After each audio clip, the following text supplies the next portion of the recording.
Eu quero ler com os irmãos o texto de Lucas capítulo 2, versículo de 1 a 7, e eu quero fazer algumas pontuações sobre o que eu entendo como sendo lições pedagógicas do Natal. Vou falar sobre as lições pedagógicas do Natal.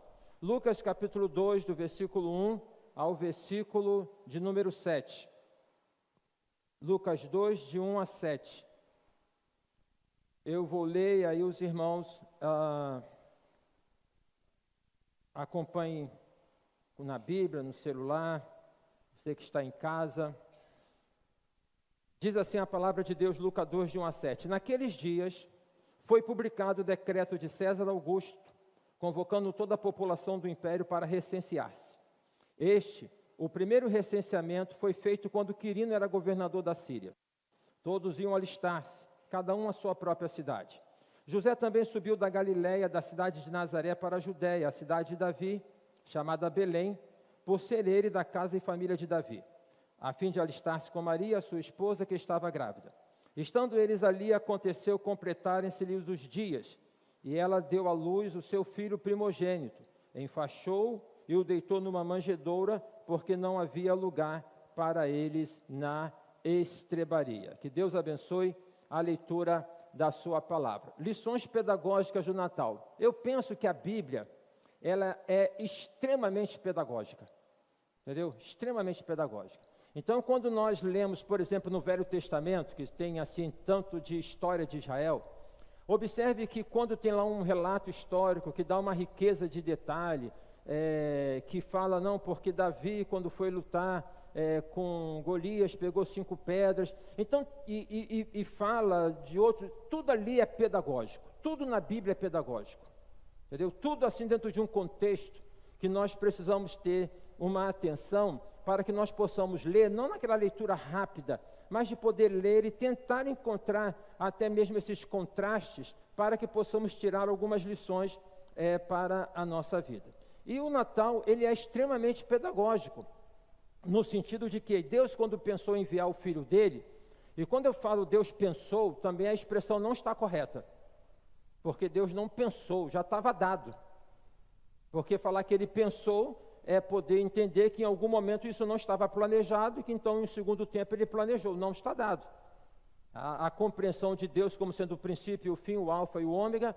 E então, quando Deus tem esse plano de poder enviar o Filho dele, observem bem, ele poderia já ter feito com que Jesus aparecesse encarnado, adulto, ele poderia ter feito com que Jesus aparecesse já andando, mas ele tem toda uma forma da coisa aparecer desde o Velho Testamento, quando já lá no livro de Gênesis coloca que eu vou colocar da semente da mulher sairá uma que esmagará a cabeça da serpente. Então vem todo o desenrolar no contexto bíblico, vem os profetas falando do Senhor Jesus, da vinda dele, do nascimento dele.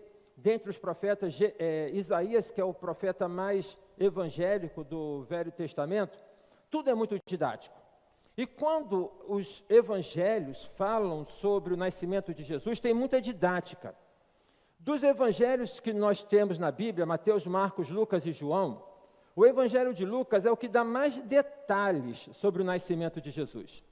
Na verdade, se você lê o início do evangelho de Lucas e também lê o início do livro de Atos, você vai observar que Lucas tem uma preocupação em pesquisar, ele tem uma preocupação em conferir. Então, não é uma coisa que recebeu, ele vai conferir, ele vai pegar isso aqui, é dessa maneira, foi assim, e ele vai esquematizar, é um médico, né? Ele vai esquematizar essa apresentação sobre o nascimento de Jesus. Então, quando coloca aqui que no tempo de César Augusto, que houve um recenseamento, tudo isso tem pedagogia aqui.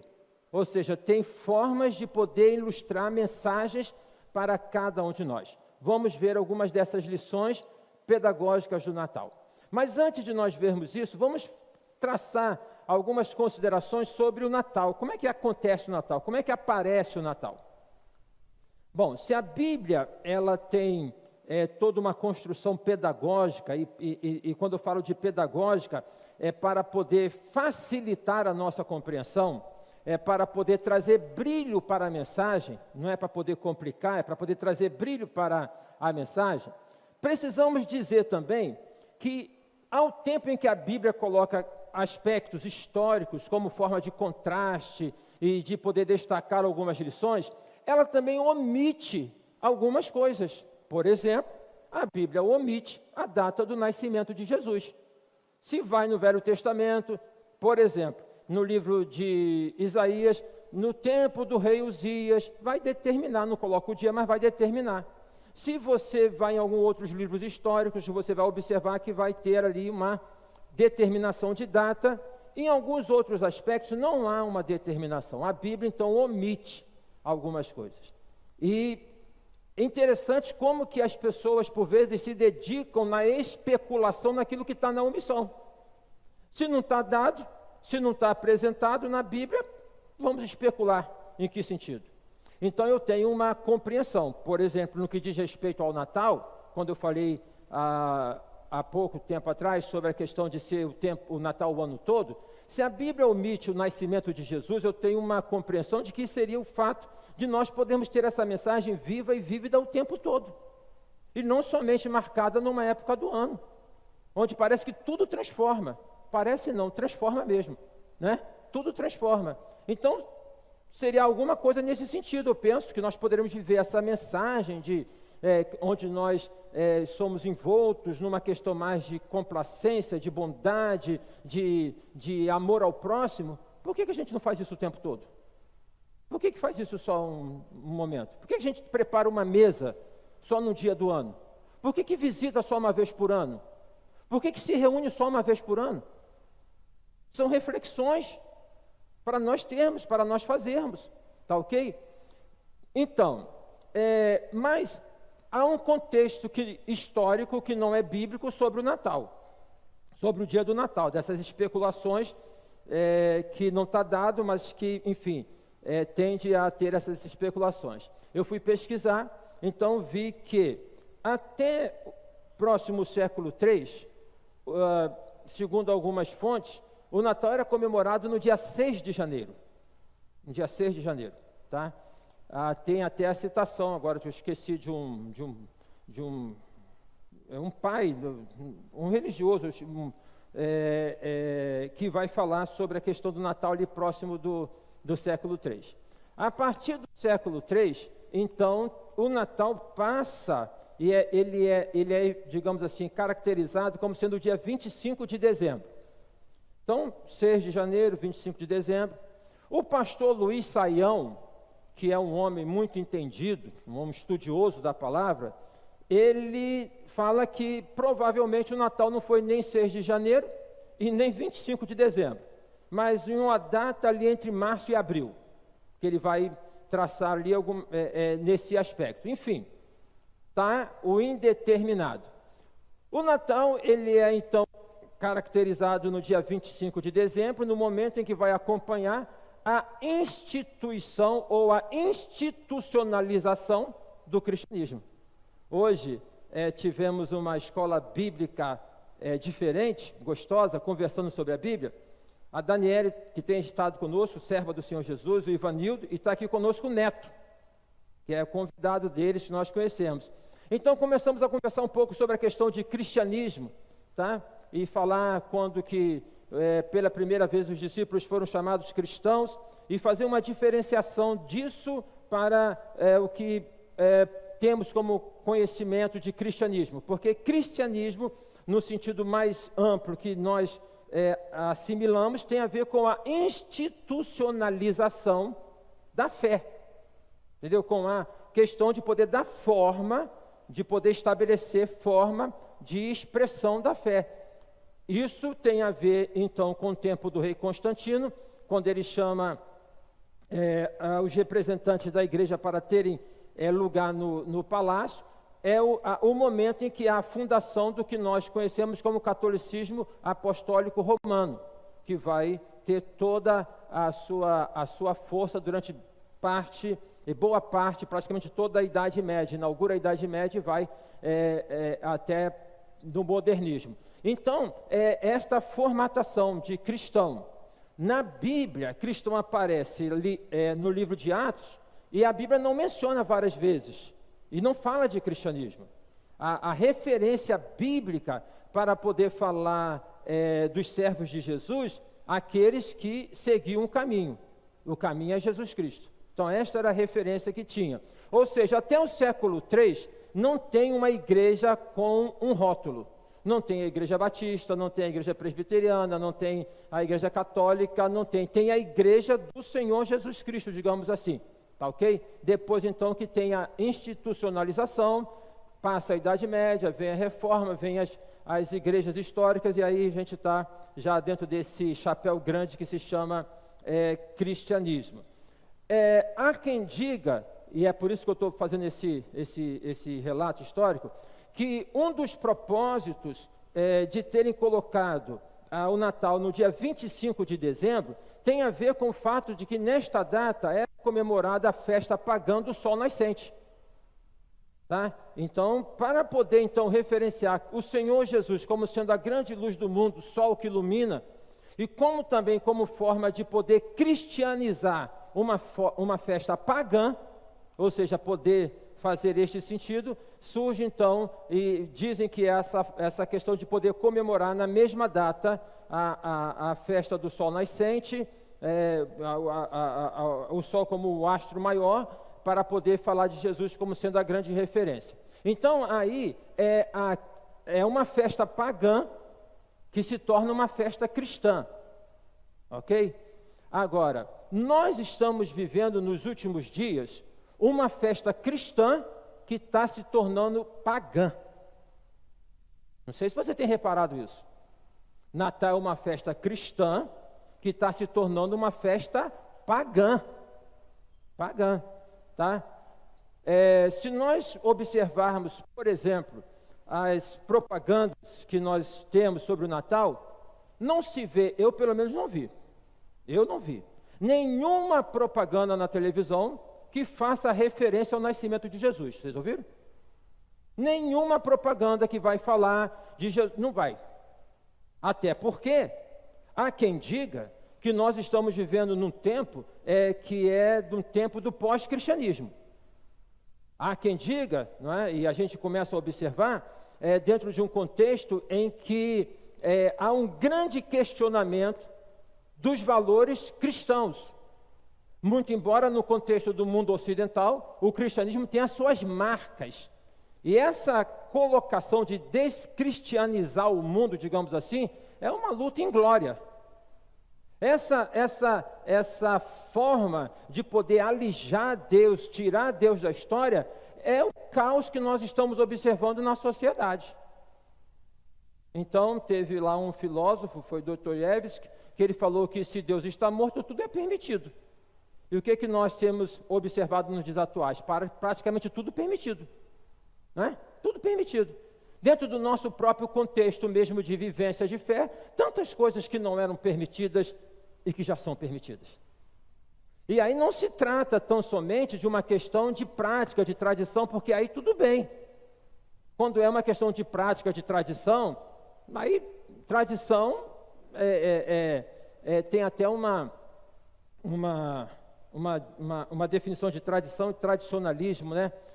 Tradição é a fé viva dos que já morreram, tradicionalismo, a fé morta dos que estão vivos. Então vamos colocar tradicionalismo. Então algumas questões de tradicionalismo a gente tem que rasgar. Tem que rasgar, porque não tem valor. Não tem valor. Dentro da nossa conversa hoje lá na escola bíblica, falamos sobre, por exemplo, a questão, uma diferença da igreja católica para as igrejas protestantes, são ambas dentro do guarda-chuva de igrejas cristãs, de cristianismo, e quando se pensa em cristianismo, se pensa mais no catolicismo do que propriamente dentro de contexto de igreja protestante, mas na igreja católica tem doutrinariamente algo que é bem diferente do que nós temos, que é o seguinte: tem a Bíblia, que não é a Bíblia como nós temos, é uma Bíblia acrescida de alguns livros que são livros apócrifos, e ao lado tem o que? A tradição. A tradição.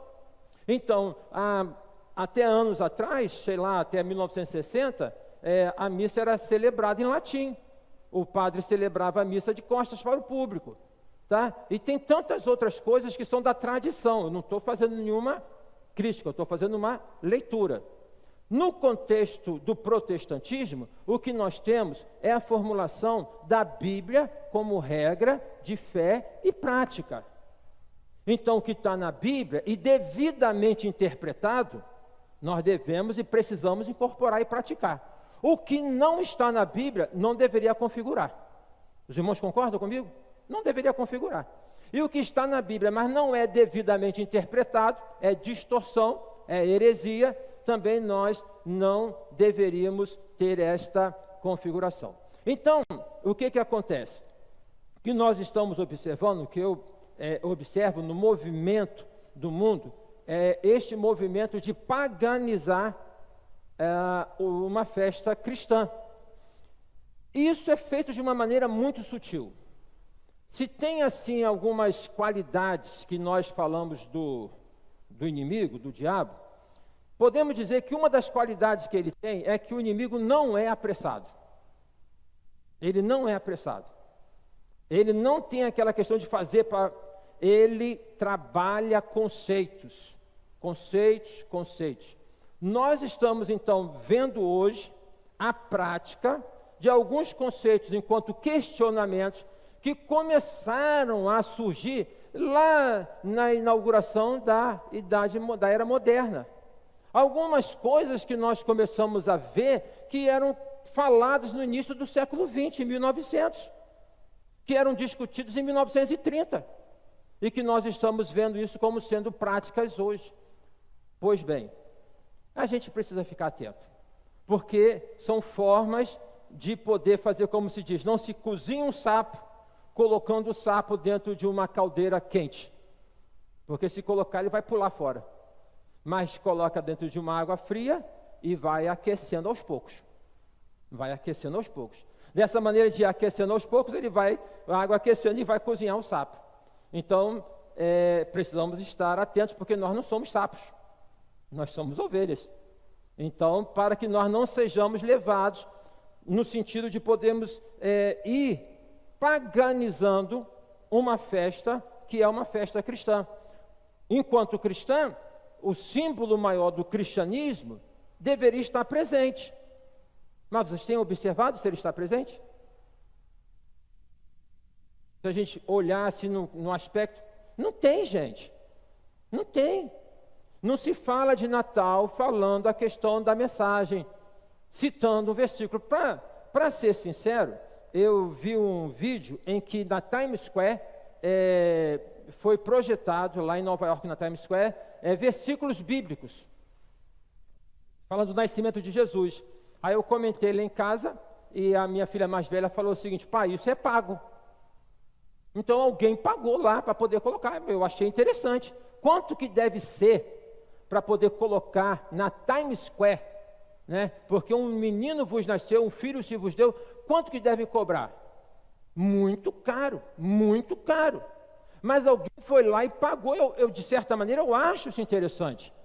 Porque naquele centro nervoso ali de Nova York, centro nervoso do mundo, pelo menos aparece alguma coisa que pode refletir em alguém. Então nós não estamos vendo. E nós estamos, claro, por estarmos no mundo, né, nós recebemos uma influência grande do mundo, sem dúvida alguma, e nós estamos perdendo um pouco a capacidade de influenciar o mundo. Nós estamos aceitando as coisas com muita passividade, né? Estamos aceitando sem questionar, estamos aceitando sem pensar. Nós estamos, sabe, irmãos, é só nós observarmos algumas coisas. Será, e aí eu vou colocar assim, para nós tão somente pensarmos, será que algumas celebrações que teremos do Natal, em famílias da própria igreja, famílias cristãs, será que haverá um momento de leitura da Bíblia? Será que haverá um momento de oração?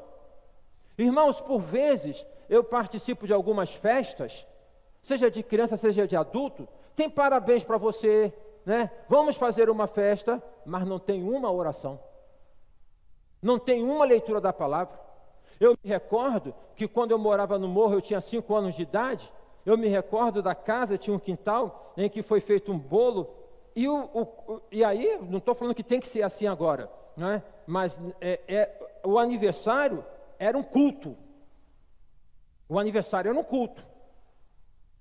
Então, nós estamos perdendo a capacidade de poder fazer a diferença, porque nós estamos nos igualando àquilo que está sendo dado. Dentro da questão, inclusive, de podermos, por exemplo, colocar, porque há essa conjuntura de respeito, mas respeito não pode ser confundido com convicção. Então, na ordem do respeito, estão dizendo que eu e você não podemos falar quem nós somos. Na ordem do respeito, a gente não pode firmar valores. E pior do que isso, nós estamos assimilando isso como prática. Nós estamos assimilando isso como prática. Eu não estou dizendo, eu não tenho essa cara, eu não tenho essa postura, né? Tenho a tendência, como eu e você, de por vezes caminharmos para a hipocrisia, mas não é uma coisa que eu sou afeto. Não é uma coisa que eu sou afeto. Procuro ser o mais autêntico possível, muito embora todos nós sempre escondemos algumas coisas. Mas o fato, irmãos, é que a gente está assim, tomando uma postura está de recuar, de medo. Então, se nós tomarmos, por exemplo, a programação que nós fizemos na quarta-feira, os irmãos entendam o que eu vou falar, com toda a preparação que nós tivemos, com toda a coisa bonita que nós já tivemos nesse mês e que vamos ter hoje, que eu quero convidar os irmãos que vêm hoje, para mim foi uma das mais bonitas. Uma das mais bonitas. Pela simplicidade de poder sair, parar em frente à casa de alguém, cantar, Deus te abençoe, Feliz Natal, Deus te abençoe em nome de Jesus. De levar uma mensagem. Imagina se a gente faz isso espalhado pela rua. Imagina se vem toda a igreja. Então observem, irmãos, observem que nós estamos transformando, e por favor me entendam, o Natal em espetáculo. Nós estamos transformando o Natal em espetáculo. Tem igrejas, e eu não vou citar o nome, que na programação do Natal é um espetáculo onde há venda de ingresso. Há venda de ingresso. E eu não estou falando de uma igreja tão distante assim. Não é? A gente precisa pensar nesse mundo onde a capacidade de pensar está ficando, tirada. A inteligência artificial está pensando pela gente. Mas mais do que uma inteligência artificial, é um sistema mundano para poder abafar a gente. Então, se lá no século III, o Natal, uma das hipóteses dada é que ele configura no dia 25 para poder abafar uma festa pagã, o que nós estamos observando hoje é uma paganização de uma festa cristã. A gente observa em alguns segmentos, perto da minha casa, a rua lotada, aquela garotada bebendo. Isso é Natal? Daqui a pouco rola uma briga, isso é Natal? Entendem? Por vezes, assim, enfim, essa mensagem que não é encarnada, a gente precisa pensar. A gente precisa pensar. O Natal caiu nesse ano num domingo. E há quem diga, e eu ouvi, mas o Natal caiu no domingo, é muito ruim. Muito ruim. E alguns colegas, né, algumas igrejas não vão realizar o culto da manhã, ou não vão realizar o culto da noite, ou não vão realizar o culto da manhã ou o culto da noite. Tudo bem. Porque eu entendo que também a gente tem expressões de igreja, eu entendo essas questões, não é uma forma só única assim. Eu entendo que familiares, tudo, mas o que tem nessa presença de festa que está nos distanciando, quem sabe, de Jesus? Será que a rabanada está distanciando a gente de Jesus? Será que o Chester está distanciando a gente de Jesus? Só reflexão. Só reflexão.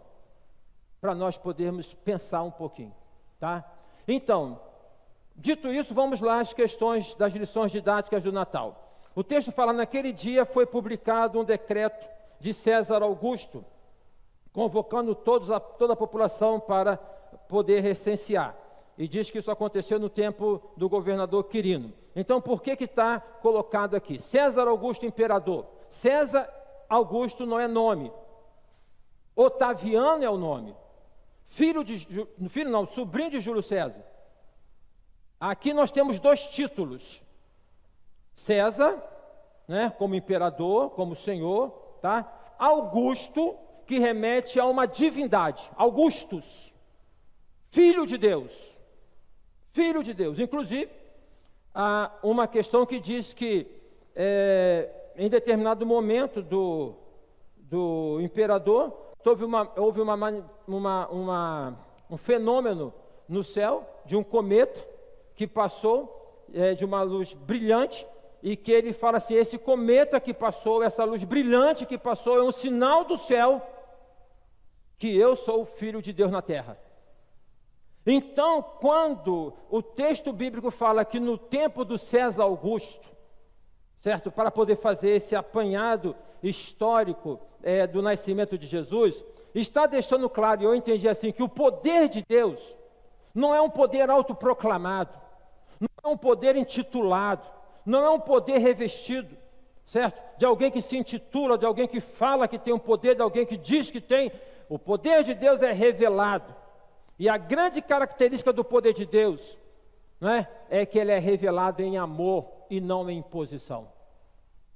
No tempo de César Augusto, foi então dada a questão do censo. Isso era uma imposição. Deus não impõe nada a nenhum de nós. Deus não trouxe nenhum de nós num laço para poder aceitar Jesus como Salvador.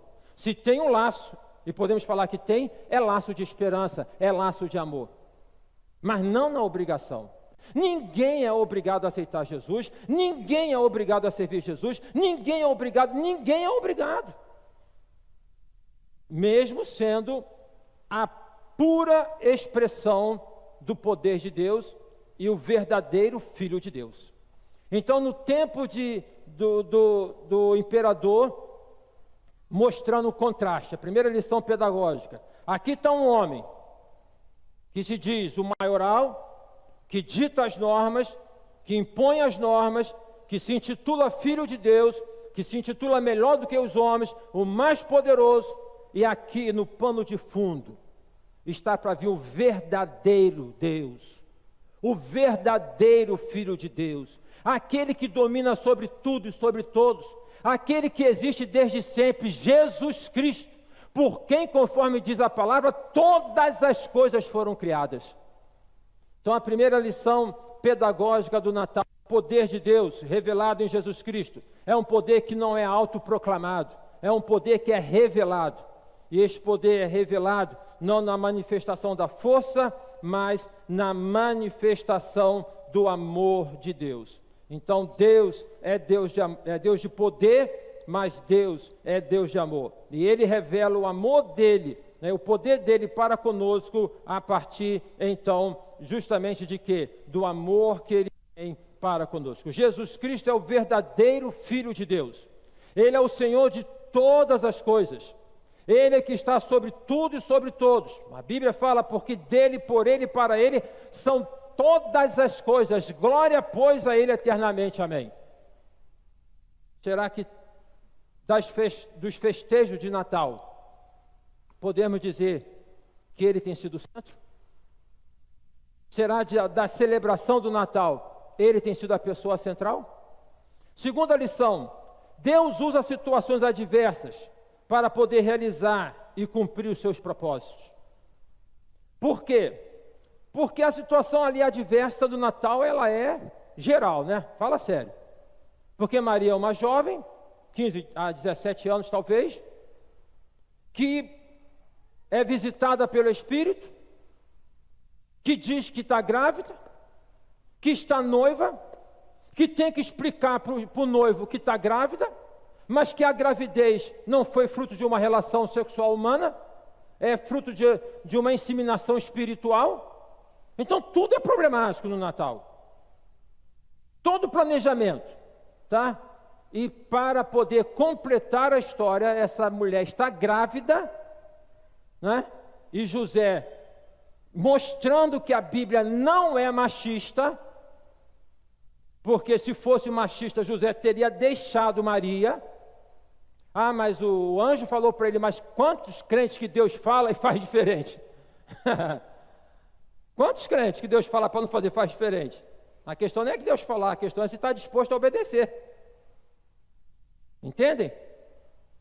Então, José, ele se colocou perante Deus para obedecer.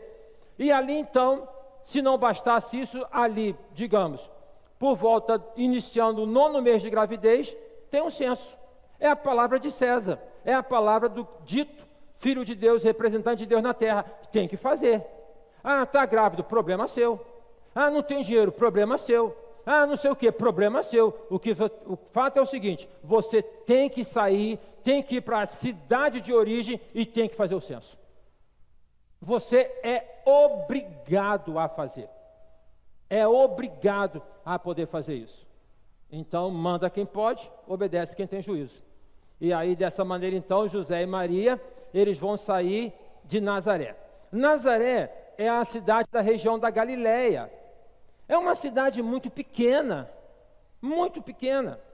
E eles vão sair traçando uma viagem que vai para a Judéia. A Judéia onde está Belém, Belém Efrata.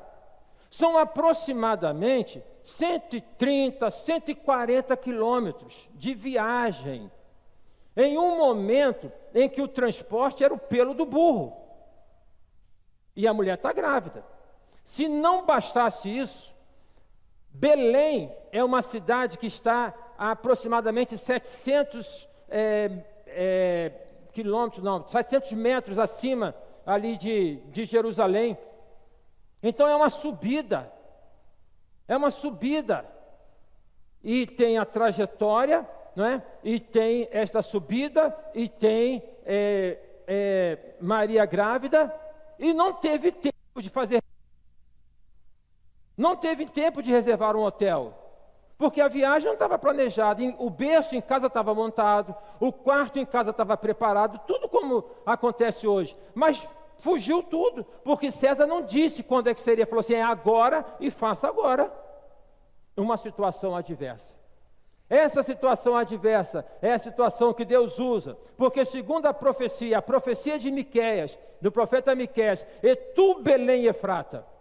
Então já anos antes da vinda de Jesus, já vai dizer que é de Belém que sairia o Salvador. Belém, que foi a cidade de Davi. Quem foi Davi? Davi foi o maior rei de Israel, maior representante de Israel, tá? E Jesus Cristo vem, conforme diz, nos mostra a genealogia de Mateus, como sendo descendente de Davi, para poder fazer um contraponto. Davi, ele vai expandir as fronteiras de Israel, a partir de quê? Do papo? Do convencimento? Como é que ele estabelece as fronteiras de Israel? Na guerra. E justamente por ter sido na guerra, que quando ele tenta construir o templo, Deus fala, não, você não vai construir, porque você foi um homem de guerra, você é um homem de sangue, quem vai construir é Salomão, seu filho. Então Jesus vai para a cidade que é de José, que é descendente de Davi, para poder fazer o contraponto, que um é o rei humano, outro é o rei espiritual. Um é o reinado dos homens, outro é o reinado de Deus. Onde é que nós encontramos isso de maneira muito clara? No Sermão do Monte, nas bem-aventuranças. De maneira clara, de maneira clara. O que é esse valor do reino de Deus? O que é ser filho de Deus? O que é viver os valores de Deus? É só nós lermos o Sermão do Monte, é só nós lermos as bem-aventuranças, para que nós vejamos, para que nós possamos estar atentos. Será que estamos vivendo os valores do reino de Deus ou estamos vivendo os valores de César? O que a igreja tem se transformado? O que a igreja tem virado? Uma agência de proclamação ou uma agência que abarca ideologia? O que a igreja tem se transformado? De que igreja nós estamos falando? Então, irmãos, é uma situação adversa. Aí eu fiquei pensando o seguinte: quantas situações na minha vida, na sua vida, são situações adversas? E no meio daquela situação adversa a gente fica desesperado, sem saber o que fazer, como agir. Fica numa situação difícil, mas Deus usa situações adversas para poder cumprir o propósito dele. Deus usou uma situação adversa, que é essa situação colocada para poder fazer o censo, para cumprir o que ele havia dito, que o filho dele, ele viria e nasceria de Belém. Belém, inclusive, que pela tradução é a casa do pão. Casa do pão. Jesus disse: eu sou o pão da vida. Uma coisa é se empanturrar de comida e depois tomar medicamentos para poder ajudar na digestão. Outra coisa é se alimentar da palavra de Deus, do próprio Deus, da intimidade com Deus. Será que a celebração do Natal, enquanto festa cristã que referencia ao Senhor Jesus, tem nos levado a uma aproximação de intimidade com Deus ou tem nos colocado distante deste Deus? Eu estou nesta mensagem trazendo questões provocativas para os irmãos. Terceira coisa, os propósitos de Deus sempre se estabelecem no tempo de Deus. Sempre se estabelecem no tempo de Deus. Então César Augusto, ele coloca lá o decreto todo-poderoso, mas aqui está o contraste do poder de Deus que é revelado em amor. A situação é adversa, porque Maria está grávida, mas Deus está nas situações adversas. Seja a situação adversa que você esteja vivendo, se você confia em Deus, Deus está nesse negócio. E Deus muda isso, e Deus transforma isso, e o nascimento de Jesus é a prova clara dessa situação. Terceira coisa, os propósitos de Deus sempre se estabelecem no tempo de Deus. Diz o texto bíblico, né, que então eles foram lá, e que lá chegando aconteceu de completar o quê? Os dias, o tempo. Eu fico pensando, José deve ter feito um planejamento mirabolante, porque tinha que ir para encontrar. Eu chego até a imaginar que ele pode ter pensado, será que dá tempo de fazer um bate-volta? De ir lá e voltar para poder, né, chegar? Será que aguenta, Maria? Por quê? Quando Jesus Cristo fala no sermão profético sobre a vinda dele, a segunda vinda dele, ele vai fazer uma referência que é como uma mulher que tem para dar à luz. Se não é por cesariana, qualquer hora é hora.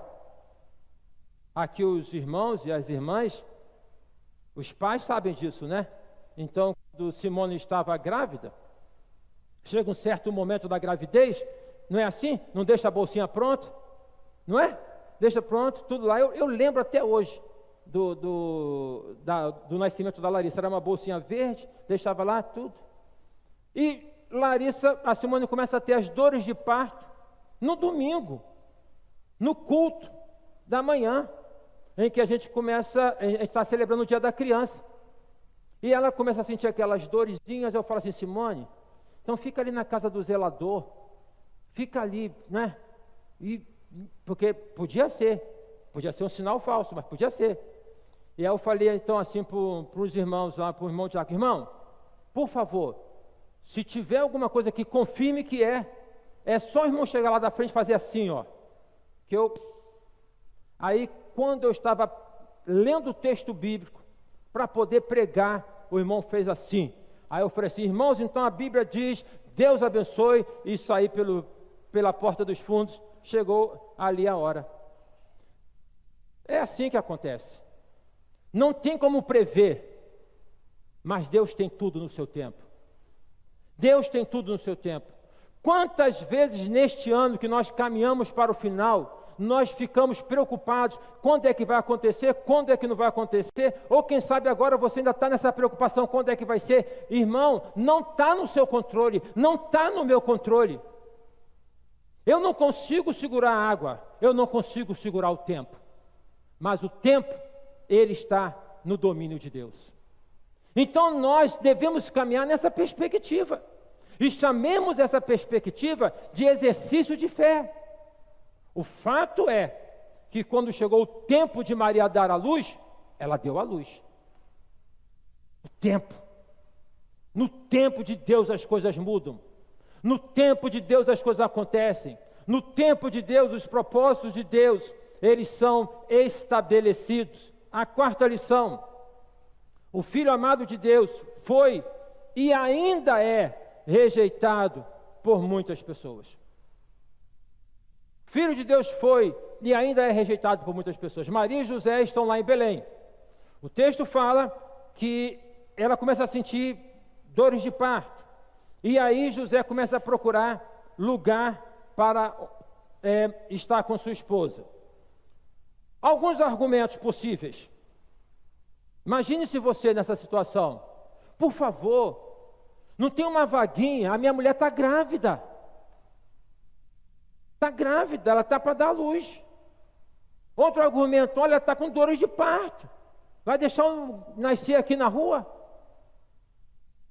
Mas poderia ter usado o argumento, se de repente de uma hospedaria fosse um cristão.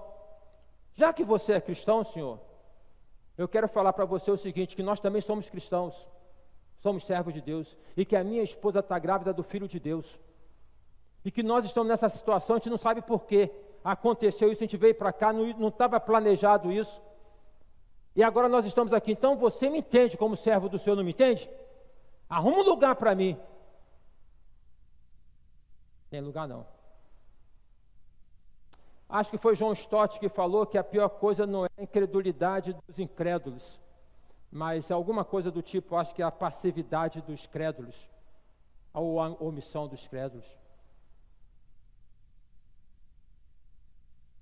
Talvez, em muitas casas hoje, de crente, de Natal, Jesus não vai estar presente.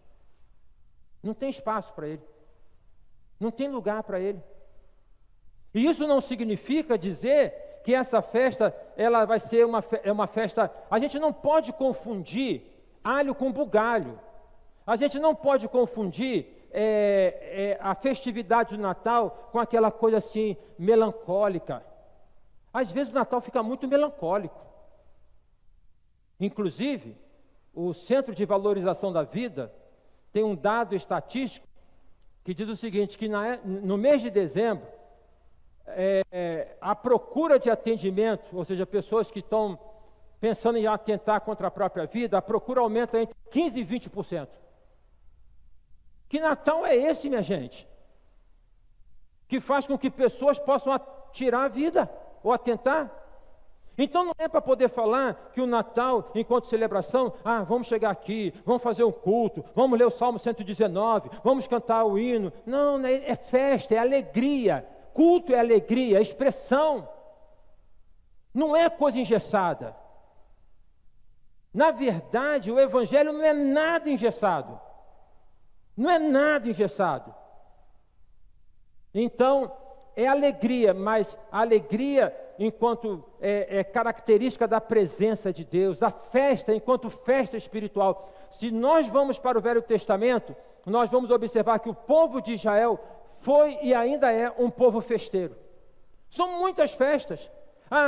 Saiu do Egito, celebra a Páscoa. Teve a colheita, festa da colheita. É porque você estava no deserto, festa das cabanas. É muita festa e nós, irmãos, precisamos ser festeiros.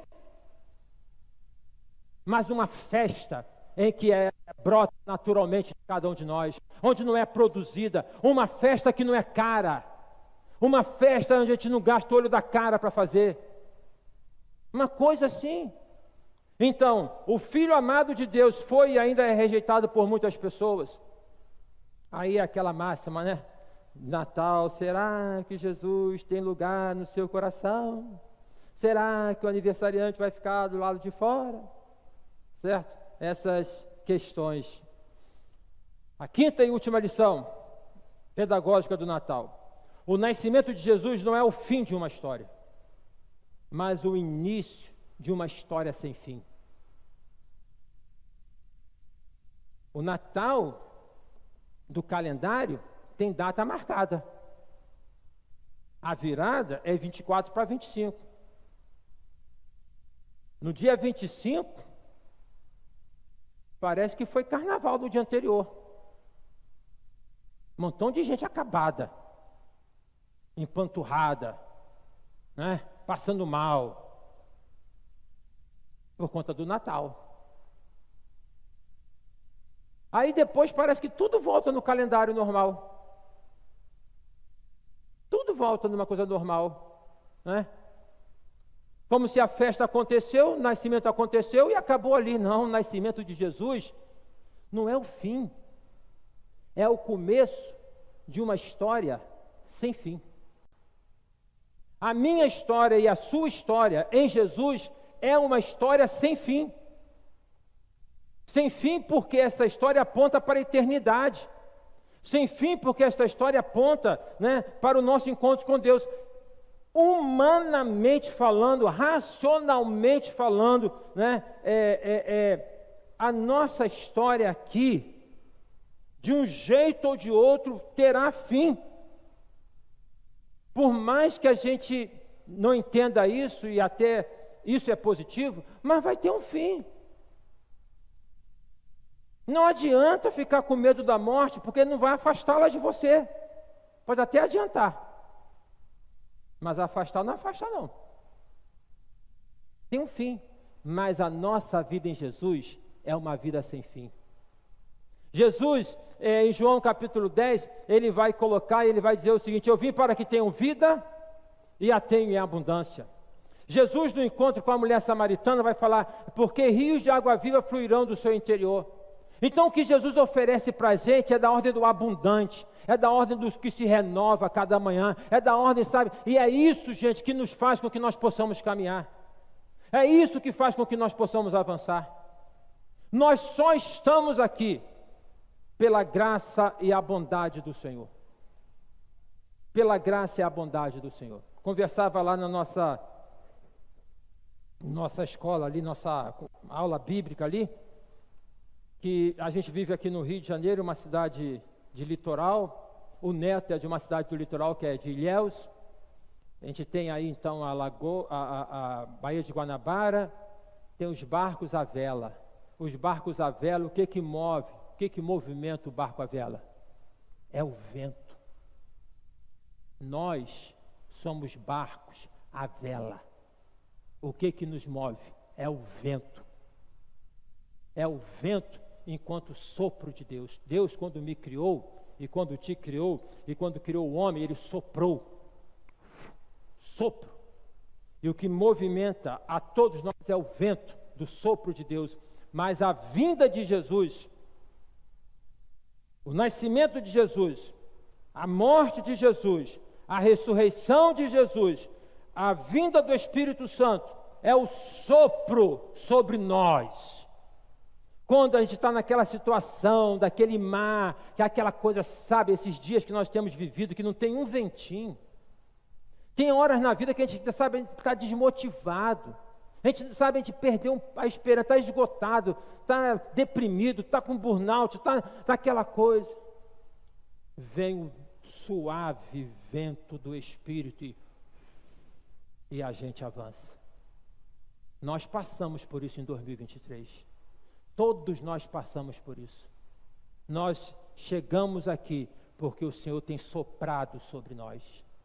E Ele continuará soprando, porque o Natal não é uma história que narra o fim, não é o fim de uma história, mas é o início de uma história sem fim. E é nisto que nós, então, devemos crer e tomarmos posse. Desta maneira, então, neste texto, e se fôssemos usar aqui outros textos do próprio Lucas, veríamos tantas outras lições pedagógicas do Natal. Só recapitulando. A primeira, que o poder de Deus não é autoproclamado, é revelado. e a grande característica do poder de Deus é o amor de Deus revelado em Jesus. Jesus não obriga, ele convida. A segunda, que nós observamos como sendo mensagem que é didática, Deus usa situações adversas para realizar e cumprir os seus propósitos. Está difícil, irmão? Está complicado? Deixa com Deus. Terceira lição pedagógica que nós tiramos do Natal é que tudo que vem de Deus acontece no tempo de Deus. Não é no meu tempo, não é no seu tempo, mas é na perspectiva, que é a perspectiva do tempo de Deus. Aprove então que quando Maria e José estavam ali em Belém, que ela veio a dar à luz. A quarta lição, o Filho amado de Deus foi e ainda é rejeitado por muitas pessoas. E nós precisamos aceitá-lo, acalentá-lo, guardar no nosso coração. A quinta e a última lição é que o Natal, o nascimento de Jesus, não é o fim de uma história, mas o início de uma história sem fim. Amém, irmãos? Feche seus olhos, vamos orar ao Senhor, agradecer a Deus por esta história tão maravilhosa. Não datada, não é uma história datada. Aprove Deus na sabedoria dele não datar. Penso eu, datar justamente para que se tornasse uma celebração contínua, constante.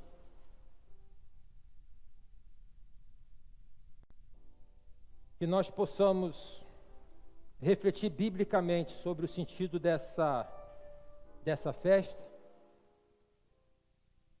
que nós não nos deixemos paganizar, que nós não nos deixemos levar pelas luzes coloridas, pelos enfeites, por tantas coisas colocadas que tem até um sentido, um significado, mas que por vezes escondem o verdadeiro sentido e o verdadeiro significado. Se você está aguardando algo de Deus e acha que está esquecido, Deus tem um tempo certo e o Natal é a prova disso. Deus tem um tempo certo, confia nele, creia nele. Se você está numa situação adversa e acha que essa situação adversa vai destruir você, não pense dessa maneira. Essa situação adversa é o preparativo de Deus para uma grande surpresa, algo maravilhoso que Ele tem preparado em Jesus para mim e para você.